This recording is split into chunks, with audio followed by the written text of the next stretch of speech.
Bonjour à tous, salam alaikum, hello, hola, agno. Je crois que j'ai fait le tour de toutes les langues que je sais parler.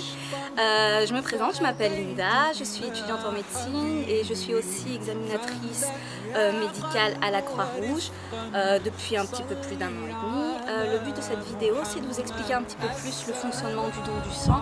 On a vu qu'il y avait une superbe campagne pour vous motiver à venir le 23 mai et du coup, ce serait intéressant de vous expliquer un petit peu plus profondément ce que c'est que le don du sang. Pour venir donner son sang, il faut venir le ventre rempli, ne pas venir à jeun, surtout avoir bien mangé, avoir bien bu avant de venir. Il y a 4 conditions principales au don du sang. La première, c'est d'avoir entre 18 et 70 ans. C'est très important de venir avec votre carte d'identité si c'est la première fois que vous donnez ou la première fois que vous donnez en Belgique. Si vous avez déjà donné dans un pays à l'extérieur de la Belgique, il faudra quand même revenir avec votre carte d'identité. La deuxième chose, c'est venir sans avoir effectué dans les 4 mois qui ont précédé un examen endoscopique où vous êtes fait opérer. Pas de tatouage ni de piercing non plus dans les 4 derniers mois. Bien penser aussi à ne pas avoir eu de nouveaux partenaires sexuels ou de premiers partenaires sexuels dans les 4 derniers mois. Voilà, je crois que j'ai dit les principales conditions au don du sang et la plus importante aussi, c'est de peser quand même minimum 50 kg. Ce qu'il faut savoir, c'est que nous sommes à la Croix-Rouge, c'est derrière cette porte que tout se passera, ou du moins une partie de la collecte de don de sang le 23 mai. La deuxième partie se fera place Cathédrale. On est rue de Fanchon, pour ceux qui ne le savent pas, c'est pas très loin du quai du Barbier. Vous serez accueillis après avoir passé cette jolie porte par un professionnel de la Croix-Rouge qui vous donnera un questionnaire à remplir. Ce questionnaire, il faut absolument le remplir individuellement.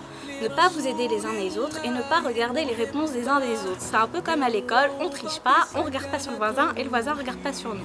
C'est la première étape du don du sang. La deuxième étape, c'est la visite chez le médecin. C'est médecin, comme moi ou comme un autre. Cette visite-là reprendra le questionnaire que vous aurez répondu et le médecin évaluera ou non la compétence que vous avez pour donner le sang ce jour-là. La troisième étape, c'est le don en lui-même. Le don du sang, ça paraît très effrayant pour beaucoup, mais au final, ça l'est pas du tout. C'est pas pire qu'une prise de sang. Ça fait pas très mal, mais c'est pas non plus très agréable. L'aiguille est juste un petit peu plus épaisse. Le don du sang dure à peu près une dizaine de minutes. Vous êtes allongé tranquillement, vous donnez, vous papotez entre vous et avec les personnels de la Croix-Rouge. Une fois que tout est terminé, il faudra passer à la dernière étape qui est essentielle et surtout pas à sauter, c'est l'étape de la collation. Après le don, il faudra rester un petit peu plus avec nous, vous asseoir, manger et boire quelque chose. Absolument obligatoire.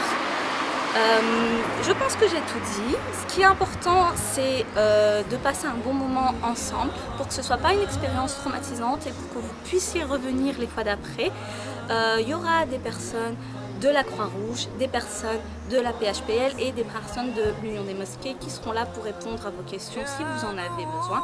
Et avec tout ce petit dernier message, je finis sur l'espoir que j'ai de vous voir le 23 mai de 9h30 à 17h30 pour participer nombreux à cette collecte. N'oubliez pas que donner son sang, c'est donner la vie, mais c'est aussi un don de soi parce que le soi, c'est toi et moi.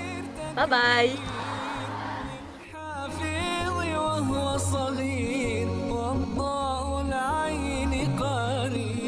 يحمل فجرا لينير